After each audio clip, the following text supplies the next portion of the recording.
Good morning, students. So today we will start a new poem, poem number 3, The Voice of the Rain, from our book Hornbill, and poet is Walt Whitman. First of all, we will discuss about the introduction part of this poem. Then we will continue with the summary part of this poem. So let's continue the introduction part of this poem. The poem is in the form of a conversation between the poet and the rain. ये जो कविता है एक वार्तालाप के रूप में लिखी गई है कवि और बरसात के बीच। The poet asks the rain, इसमें कवि बरसात से पूछता है कि हु आर यू, कि आप कौन हैं। टू दिस क्वेश्चन, इस प्रश्न के जवाब में the rain replies that it is the poem of the earth, कि यह इस पृथ्वी की कविता है। It rises continuously in the form of vapour, ये भाप के रूप में लगातार ऊंची उठती है। And returns back to the earth in the form of rains, और वह वापस बरसात के रूप में लौटकर पृथ्वी पर आती है। It says that it purifies earth, ये कहती है कि यह पूरी तरह से इस पृथ्वी को शुद्ध करती है। And also gives life to it, और इस पृथ्वी को जीवन भी प्रदान करती है।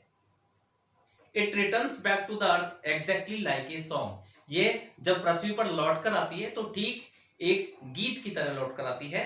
Which finally return to its singer, जो अंततः अपने सिंगर के पास लौट कर आती है। इन द फॉर्म ऑफ एप्रिसिएशन, एक प्रशंसा के रूप में। After it is heard everywhere round the globe, जहां पर उसे सभी जगह सुना जाता है। So now let's continue with the summary part of this poem. The voice of the rain contains a dialogue between the poet and the rain itself. The rain, in its personified form, describes what it is and what it does. In other words, the poet describes the cycle of the rain and also celebrates the coming of the rain. Now, the poet asks the rain who she is. The rain promptly answers the question and the poet translates it. What was the reply of the rain? Being personified, the rain replies, I am the poem of the earth. I rise out of the land and the bottomless sea like something which cannot be touched. I rise upward to the sky where I change my form. Then I fall down on the surface of the earth to wash or bathe the drops, atoms, dust, etc. I also fall on the thing which cannot assume life without me. Now we will continue the functions of the rain, कि अब इस कविता में rain के कुछ functions भी बताए गए हैं इसी स्टेंजा में। Day and night I give life to my own origin, make it pure and beautify it. पूरे दिन और रात मैं अपनी उत्पत्ति स्थल को जीवन प्रदान करती हूँ, उसे शुद्ध करती हूँ, उसे सुंदर बनाती हूँ। A song issuing from its birth place, और एक गीत निकल कर आता है इसके बर्थ प्लेस से। After fulfilling and wandering as voice here and there acquires love when it returns. So do I return with love after giving life anything that I touch. So this was the complete summary part of this poem. Now let's continue with the text part of the poem. See stanza number 1. And who art thou, said I to the soft falling shore. Soft falling मतलब कोमलता पूर्वक गिरते हुए। Which strange to tell gave me an answer as here translated. I am the poem of the earth, said the voice of the rain. Eternal I rise, impalpable. Impalpable का मतलब होता है जिसको हम छू नहीं सकते, untouchable. Out of the land and the bottomless sea. Upward to heaven, whence vague formed, altogether changed and yet the same. Vague means अनिश्चित प्रकार से, formed मतलब होता है एक नया रूप धारण करते हुए। तो यहाँ कवि बोलता है कि तुम कौन हो। तो कोमलता पूर्वक गिरती हुई बौछार से उसने पूछा कि तुम कौन हो। जिसने कहते हुए आश्चर्य होता है मुझे एक उत्तर दिया, और उसका वहां अनुवाद किया जा रहा है। तो बोलती है बरसात, बोलती है कि मैं पृथ्वी की कविता हूं। Said the voice of the rain, अर्थात बरसात की आवाज ने कहा। Eternal I rise, impalpable out of the land, अनंत काल में मैं निरंतर जमीन एंड द बॉटमलेस सी, और अथाह समुद्र से जन्म लेती हूँ। अपवर्ड टू हेवन, ऊपर उठकर आकाश की ओर जाती हूँ। Whence vaguely formed altogether changed, और वहां जहां से मैं अस्पष्ट रूप धारण करके बिल्कुल परिवर्तित होकर, एंड yet the same, और फिर भी तत्व रूप में वैसी ही बनी रहकर मैं वापस धरती पर आती हूं। सो here in these lines the poet describes his imaginative meeting with the rain. The poet asks the softly and gently falling shower of the rain who she is. To this inquiry of the poet, the shower of the rain gives an answer in a strange voice. The poet is wonderstruck when the rain starts speaking to him in a strange language that only the poet himself can understand. He translates it for the convenience of the readers. In its answer, the rain states that it is the poem of the earth. Further, it says that it rises or takes birth eternally from the land and the immeasurably deep sea. No one can feel or touch it when it is rising. It rises to the sky where it takes a vague form which is quite different from the form in which it rises, but it remains the same in its essential nature and composition. It changes only its form. यहाँ पहले जो stanza है इसमें क्या बताया गया है कि कवि वर्षा के साथ अपनी काल्पनिक मुलाकात का वर्णन करता है, यानी कवि कल्पना करता है कि अगर बरसात से मेरी मुलाकात होती है तो मैं उसके साथ किस तरह से वार्तालाप करूंगा। कवि कोमलता पूर्वक गिरती हुई बरसात की बौछारों से प्रश्न करता है कि वह कौन है।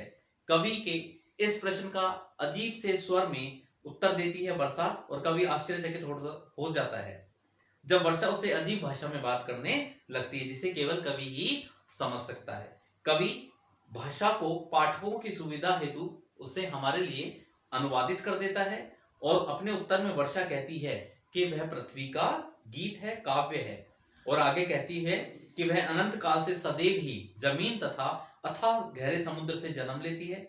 जब यह ऊपर उठती है तब न तो उसे कोई छू सकता है ना ही उसे महसूस कर सकता है।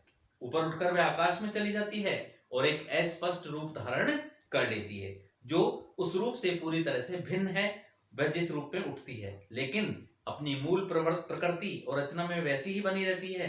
वह केवल रूप की दृष्टि से ही परिवर्तित होती है। So this was the first stanza of the poem.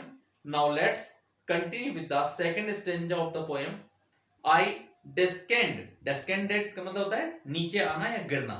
I descend to lave the droughts, lave मतलब धोना या स्नान करना, ड्रॉट्स का मतलब होता है सूखा, एटमीज यानी सूक्ष्म कण, dust layers of the globe, इस धरती पर जो सूक्ष्म कण है मैं उनको पूरी तरह से धो देती हूं।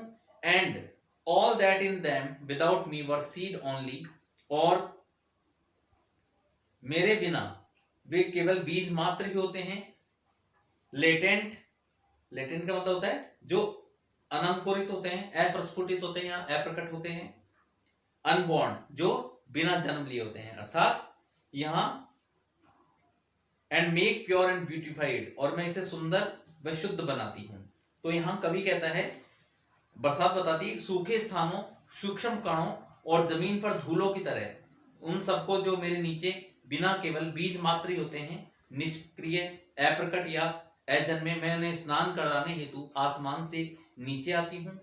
हमेशा ही दिन रात मैं अपने जन्म स्थान को जीवन लौटाती हूँ और इसे पूरी तरह से शुद्ध और सुंदर बनाती हूँ। So here in these lines the poet wants to explain that rain is talking about its activities. अब यहाँ इस स्टेंजा में कवि अपनी बरसात अपनी गतिविधियों के बारे में बता रही है, क्रियाकलापों के बारे में बता रही है। What it does and how it gives life to everything on the earth, कि वह क्या करती है, किस प्रकार पृथ्वी की प्रत्येक वस्तु को एक नया जीवन प्रदान करती है। It is the subject of its talk with the poet, और कवि के साथ उसकी बातचीत का यही एक विषय है। The rain says, कवि वर्षा कहती है, that it comes down to the earth to bath the places affected by droughts, small particles of dust and layers of dust। वर्षा कहती है कि वो पृथ्वी पर आती है सूखाग्रस्त स्थानों, मिट्टी के सूक्ष्म कणों और रेत की परतों को पूरी तरह से नहलाती है। It baths all those who without it would have remained as seeds only, और वे उन सब चीजों को स्नान कराती है जो उसके बिना केवल बीज ही बने रहते हैं। It bath all those they would never have sprouted into new plants without the rain, और बिना वर्षा के वे कभी भी अंकुरित होकर नए पौधे नहीं बन सकते थे। they would have remained inactive and unborn, वे निष्क्रिय व जन्मे ही रहते। the rain says it keeps on giving back life forever to the earth which it itself receives life, वर्षा कहती है कि वे हमेशा ही पृथ्वी को नया जीवन देती रहती है और जिस पृथ्वी से वे अपना स्वयं जीवन पाती है उस पृथ्वी को हमेशा सुंदर व शुद्ध बनाए रखती है। Now see the stanza number 3rd. And forever by day and night, for song issuing from its birthplace after fulfillment, wandering or unwrapped, duly with love returns. Issuing का मतलब होता है बाहर निकल कर आना, fulfillment means तृप्ति, wandering means इधर उधर घूमना, और wrapped और unwrapped किसी के द्वारा सुना गया अथवा नहीं सुना गया। So here the poet wants to say कि एक गीत या गाने वाला पक्षी अपने जन्म स्थान से बाहर आता है और तृप्ति प्राप्त करने के बाद, चाहे उसे सुना गया हो अथवा नहीं सुना गया हो, वह वापस अपने जन्म स्थान को लौट जाता है। So here in these lines the poet wants to compares the rain to a songbird. A songbird leaves its nest and wanders about singing its song to attract its mate. Then after wandering and the fulfillment of its love, it returns to its nest, which is its birthplace. It does not care whether anyone has paid attention to its song or not. It comes back satisfied to its nest. Similarly, the rain, having risen from the earth, its birthplace, returns to it. After giving life to every particle on the earth, it feels happy and satisfied, having done its duty. These lines can be given a different meaning also. A song comes out of a poet's heart, its birthplace. The poet sings his song and scatters its earth on the earth, strains on the earth.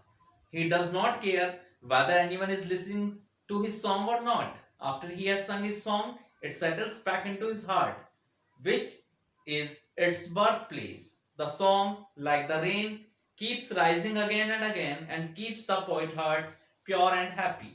तो यहाँ कवि वर्षा की तुलना एक गीत गाने वाले पक्षी से करता है। एक गायक पक्षी अपने घोंसले से रवाना होता है और अपने गीतों को गाता हुआ इधर उधर घूमता रहता है ताकि वह अपने जीवन साथी को आकर्षित कर सके। घूमने फिरने और प्रेम की संतुष्टि प्राप्त कर लेने के बाद वह अपने घोंसले पर वापस आ जाता है जो उसका जन्म स्थान है। यह पक्षी इस बात की परवाह बिल्कुल नहीं करता है कि उसके गीत पर किसने ध्यान दिया है किसने नहीं दिया है। वह संतुष्ट होकर अपने घोंसले को लौटता है। इस प्रकार वर्षा पृथ्वी से जन्म लेकर उठकर प्रत्येक कण को जीवन प्रदान करने के बाद वापस लौट जाती है।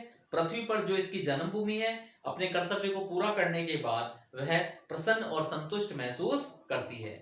इन पंक्तियों को एक अलग अर्थ भी दिया जा सकता है। कवि यह कहता है कि एक गीत कवि के हृदय से निकलता है जो इसका जन्म स्थान होता है। कवि अपना गीत गाता है, पृथ्वी पर अपना संगीत बिखेरता है।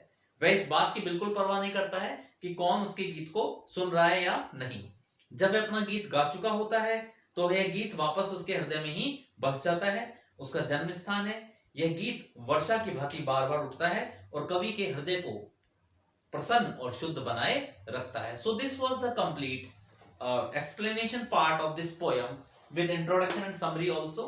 If you have any doubt or any confusion in this poem, then you can contact to me or text me on my personal number. Till then, thank you very much.